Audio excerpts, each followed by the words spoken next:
Ser chamado por Deus já é impactante.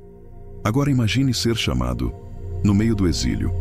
Nada de púlpito, multidão ou honra. O cenário era terra estranha, lágrimas nos olhos e o coração cheio de perguntas. Mas foi exatamente ali que os céus se abriram para Ezequiel. Porque Deus não espera as condições ideais para agir. Ele transforma causa em altar, ruína em revelação. Ezequiel não era profeta ainda, era só um sacerdote desolado. Mas Deus viu um coração sensível, e isso foi suficiente para liberar visões que jamais haviam sido vistas. Glória, querubins, rodas de fogo, um livro para comer e uma missão: profetizar mesmo sem aplausos. Foi nesse cenário que começou uma das jornadas mais intensas da Bíblia, onde juízo e esperança andam lado a lado, e a fé precisa se sustentar mesmo sem entender tudo. Essa história é para quem já pensou em parar, para quem achou que estava esquecido, e para quem precisa lembrar que o chamado de Deus não depende da sua localização, mas da sua disposição. E aí, preparado para mergulhar nessa jornada com Ezequiel e descobrir o que Deus ainda quer falar, mesmo em tempos difíceis? Você já sentiu que foi colocado num lugar que não faz sentido, mas que, de alguma forma, parece parte de algo maior? Ezequiel era só mais um jovem no exílio, longe de tudo o que conhecia. Mas foi ali, em terra estranha, em meio ao caos, que Deus abriu os céus e revelou a sua glória. Roda cheia de olhos, querubins flamejantes, uma voz que atravessa o vento. Aquilo não era apenas um espetáculo celestial, era um chamado. E não era para qualquer um. Era para alguém com foco, força e fé para obedecer mesmo sem entender tudo. Agora imagine o choque. Deus pede que ele coma um rolo, sim, um livro inteiro, como sinal de que aquela mensagem precisava ser digerida por dentro, misturada com oração, com lágrimas, com coragem. Ezequiel não era profeta ainda. Era um sacerdote sem templo, um exilado sem chão. Mas Deus não estava procurando um currículo. Ele queria um coração sensível, moldável, disposto a ser boca dele diante de um povo rebelde. E isso, meu amigo, exige mais bravura do que levantar uma espada. O mais impressionante, Deus já deixa claro: eles não vão te ouvir. Uau! Quem aceitaria uma missão assim? É aqui que entra o verdadeiro segredo do chamado. Não é sobre o retorno, é sobre a obediência. Às vezes, você vai falar para um vazio, orar e parecer que nada muda. Mas ainda assim, Deus conta com você. Porque o impacto da sua entrega não depende da resposta dos outros, depende da sua fidelidade. E agora, a pergunta que fica é: como continuar quando o não é garantido? Quando tudo desmorona, onde está Deus? Essa era a pergunta que ecoava nos corações dos exilados. A cidade santa em ruínas, o templo em chamas, o povo espalhado como folhas ao vento. Ezequiel sentia esse peso na alma. Ele não era só espectador, era parte do povo. E mesmo sendo escolhido como profeta, ele também carregava a dor de ver sua identidade sendo arrancada junto com cada pedra caída de Jerusalém. É fácil ter fé quando tudo está de pé, mas quando até o altar some, aí é que a oração precisa virar sobrevivência. O drama da destruição não era apenas político ou militar, era espiritual. Israel tinha se afastado tanto da presença de Deus que, mesmo avisados repetidamente, insistiram em seguir seus próprios caminhos. Quando o juízo chegou, parecia tarde demais. Ezequiel vê isso, sente isso, mas também aprende algo poderoso. O silêncio de Deus nem sempre é ausência. Às vezes, é correção. A dor daquele momento não era abandono, era alerta. E isso muda tudo. Porque no fundo, o que Deus quer é reconduzir seu povo, nem que para isso precise quebrar suas certezas. E talvez esse seja um dos maiores choques para a gente também, porque a gente ora esperando conforto, mas Deus responde com confronto. Esperamos livramento, mas Ele nos entrega transformação. Ezequiel aprendeu isso em lágrimas. E nós? Será que estamos prontos para encarar que, às vezes, o caos é o único caminho de volta? Será que conseguimos ver propósito mesmo quando tudo parece perdido? No meio da dor, Deus não se esconde. Ele se revela. Ezequiel, ainda impactado pelo exílio e pela destruição iminente, recebe uma nova visão que muda tudo. Ele vê novamente a glória de Deus, resplandecente, poderosa, cheia de detalhes que arrepiam. Criaturas vivas, rodas cheias de olhos, sons como de muitas águas. Mas agora não é apenas espetáculo, é reafirmação de chamado. Deus o lembra: você foi escolhido para falar mesmo quando ninguém escuta. E não é qualquer mensagem, é uma que precisa ser engolida, vivida, misturada com foco, força e fé. O mais curioso, quando Ezequiel come aquele livro, o gosto é doce. Olha que detalhe forte. Mesmo que as palavras fossem de juízo, elas tinham sabor de verdade, de presença, de missão. Porque quando Deus fala com a gente de verdade, até a parte difícil tem gosto de propósito. Ezequiel entende, ele não está sendo punido, está sendo posicionado.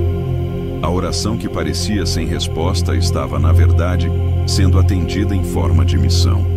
E isso ensina demais para nós. Quantas vezes a gente acha que a presença de Deus vai vir como consolo, mas ela vem como direção. Nem sempre Ele vai te abraçar. Às vezes, vai te empurrar para frente. E esse empurrão, por mais desconfortável que seja, é prova de que você não foi esquecido.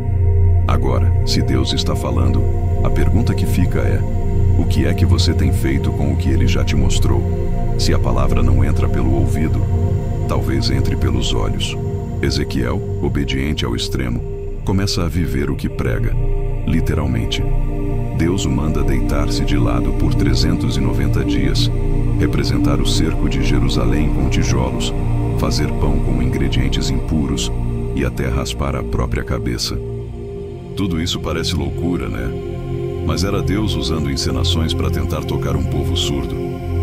Porque às vezes, só a dramatização consegue mostrar o peso da realidade.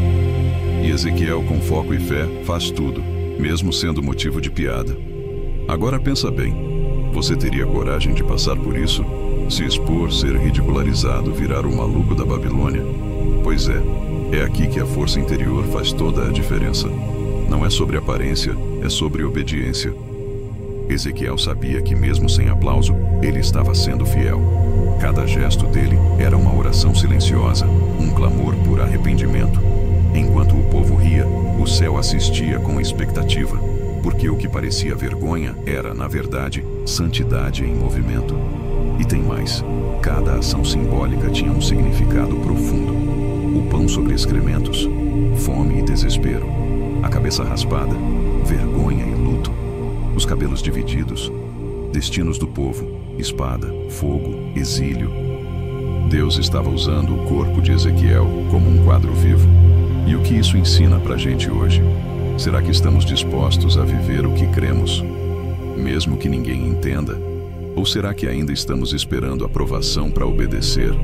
Imagina ser levado em espírito para dentro do lugar mais sagrado e encontrar ali idolatria escancarada. Foi isso que Ezequiel viu. O templo, que deveria ser a casa da presença de Deus, estava cheio de imagens, rituais secretos e adoração a deuses estranhos. Os líderes estavam corrompidos, o povo fingia devoção, mas os corações estavam longe. E o pior, eles achavam que ninguém estava vendo, só que Deus vê. E quando Ele vê, Ele age. Ezequiel assiste, horrorizado, ao início do que seria o maior juízo espiritual da história de Israel. A cena mais impactante, a glória de Deus, indo embora. Isso mesmo. A nuvem que guiava o povo no deserto que encheu o templo de Salomão, agora sobe e sai, silenciosa, firme, ferida. É como se o próprio Deus dissesse: se não querem minha presença, eu não fico onde não sou desejado. Ezequiel presencia o que ninguém jamais imaginou ser possível.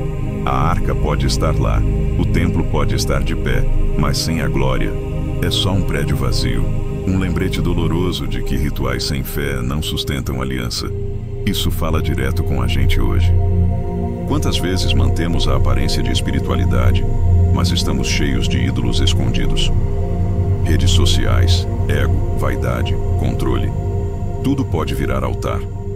A pergunta que fica é: Será que temos feito da nossa vida um lugar onde Deus se sinta bem-vindo? Ou será que, sem perceber, já empurramos a glória para fora enquanto mantemos o culto rolando? Chega o dia que todos temiam, mas poucos acreditavam que viria. Jerusalém, a cidade da promessa, cai sob o peso de sua própria rebeldia. Nabucodonosor invade, a fome corrói, o fogo consome, a espada ceifa vidas sem distinção. Não sobrou pedra sobre pedra, nem no templo, nem nos corações. Ezequiel sente esse colapso à distância, mas o impacto é como se estivesse lá. A cidade de Deus virou cinza, não porque ele se afastou, mas porque o povo escolheu se afastar dele. Forte isso, né? E é nesse ponto que surge um detalhe tocante. Zadok, um dos que restaram, chora. Ele não chora de revolta, mas de entendimento. Reconhece que Deus não foi injusto. Foi paciente até demais. Quantas chances, quantos alertas, quantos profetas enviados, e nada mudou.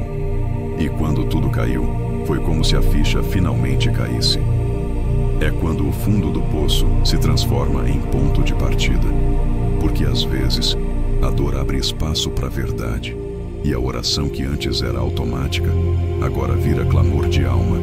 Sabe, nem sempre o juízo de Deus vem para destruir.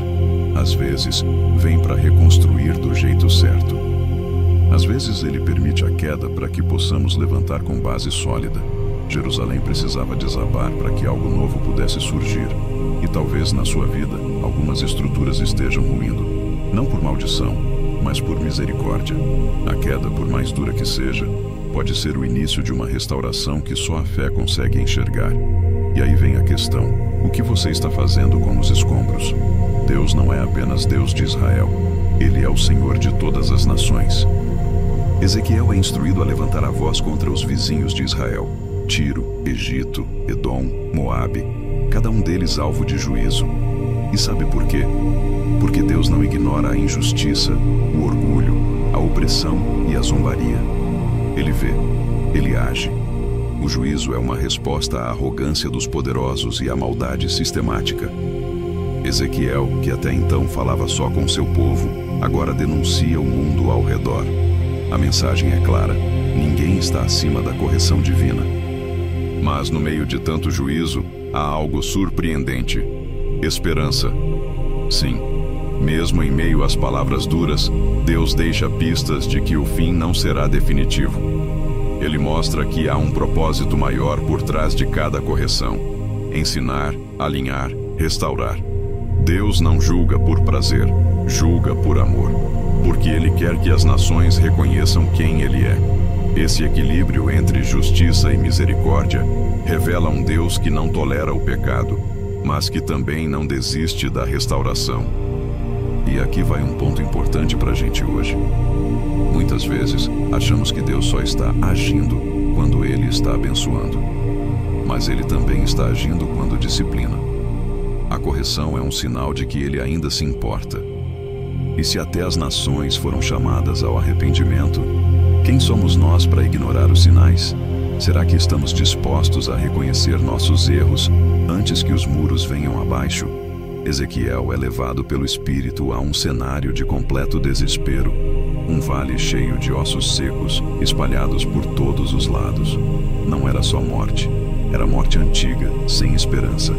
Aquilo era mais que uma visão, era o retrato de Israel, sem fé, sem força, sem rumo. Deus pergunta: Filho do homem, poderão esses ossos viver? Ezequiel sábio responde: Tu sabes, Senhor, porque quando tudo parece perdido, só a oração e a confiança podem trazer resposta. E quando Deus fala, até o impossível treme. Então começa o espetáculo da ressurreição. Primeiro o barulho, depois os ossos se juntando, depois os nervos, a carne, e finalmente, o sopro de vida. Aquilo que estava morto, agora está de pé, como um exército poderoso. Mas repare, tudo aconteceu porque alguém obedeceu e profetizou. A restauração não caiu do céu pronta. Ela foi ativada pela fé e pela palavra. Isso ensina demais. Quando você profetiza com foco e fé sobre os seus vales, Deus sopra vida onde só havia pó. Essa cena é uma aula viva sobre o poder da esperança. Mesmo que tudo esteja seco, quebrado, feio, Deus ainda pode agir. Ezequiel não via saída, mas escolheu crer. E a pergunta que fica no ar é: o que você tem feito diante do seu vale? Tem reclamado? Ou tem profetizado vida?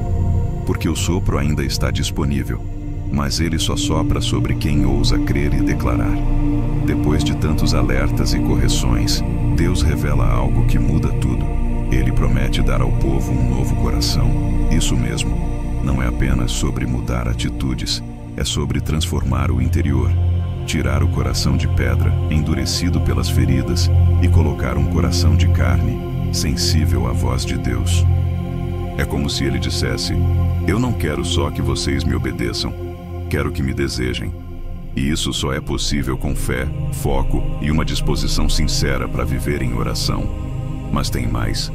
Deus promete um rei eterno, um descendente de Davi que governaria com justiça, fidelidade e amor, não por um tempo, mas para sempre. E claro, aqui já vemos a sombra clara do Messias, de Jesus, aquele que não viria para reconstruir apenas a cidade, mas para restaurar a alma. A profecia não era só para os exilados, era para mim, para você, para todos que um dia se sentiriam distantes e sem direção. Ele viria e traria consigo não apenas uma nova aliança, mas uma nova identidade. Essa promessa toca profundamente, porque, sejamos honestos, quantas vezes a gente até quer mudar, mas não consegue sozinho? O problema não é a vontade, é o coração. Só Deus pode fazer essa cirurgia interna, silenciosa e poderosa. E o melhor, Ele quer fazer isso. A pergunta que ecoa é: você tem deixado ou está tentando viver com um coração cansado, ferido, duro? O novo só chega quando o velho é entregue. Ezequiel, que viu o templo ser profanado e a glória de Deus partir, agora tem uma nova visão. Um templo restaurado, glorioso, cheio de significado. Mas não é só um prédio físico, é uma imagem da presença de Deus voltando a habitar entre o seu povo. A glória retorna, e o detalhe mais belo: do altar nasce um rio. No começo, raso. Depois aos tornozelos. Em seguida, aos joelhos. Até que se torna um rio tão profundo que não dá mais pé. Esse rio é vida. É o Espírito Santo fluindo do coração do altar para o mundo. À medida que o rio avança, ele vai curando, restaurando, trazendo vida por onde passa. Árvores frutíferas nascem às suas margens. Peixes se multiplicam, até o deserto floresce. O que era seco, agora transborda. É uma profecia viva de restauração plena, não apenas de Israel, mas da humanidade. E a cidade que antes foi manchada pela idolatria, agora recebe um novo nome. O Senhor está ali. É isso que Deus deseja: habitar de novo entre os seus filhos, não num templo de pedra, mas no coração regenerado pelo Espírito. E isso nos desafia profundamente, porque hoje nós somos esse templo. O altar está dentro de nós. O rio pode e deve fluir da nossa vida para tocar outros. Mas, será que temos alimentado esse rio com oração, foco e fé? Ou será que ainda estamos parados na beira, com medo de mergulhar? Porque o convite de Deus continua o mesmo: venha mais fundo, eu tenho mais para você. Se você chegou até aqui, já entendeu. Deus não chama os prontos, Ele prepara os dispostos. Ezequiel não estava no templo, nem entre reis, mas foi no exílio que ele se tornou a boca de Deus. Isso muda completamente a forma como a gente encara os desertos da vida. Porque talvez o seu vale, a sua dor, a sua perda, não sejam sinais de fim, mas de início. Início de uma transformação que só a fé e a oração podem sustentar. Agora, a pergunta que fica é: o que Deus está tentando te mostrar no meio do caos? Será que você está ouvindo ou resistindo? Será que não é hora de parar de fugir e começar a profetizar sobre os ossos secos ao seu redor, dentro da sua casa, da sua mente, da sua vida espiritual? Porque o sopro de Deus ainda está disponível, mas ele sopra sobre quem decide se levantar. Então, não sai daqui sem refletir. Qual parte da sua vida precisa voltar a viver? Que templo você precisa restaurar por dentro? E se esse conteúdo falou com você, não guarda só para você. Se inscreva no canal, ative as notificações e compartilhe com alguém que também precisa ser despertado pelo Espírito. Porque o mundo já viu gente demais desistindo, mas ainda precisa ver o que Deus faz com quem permanece.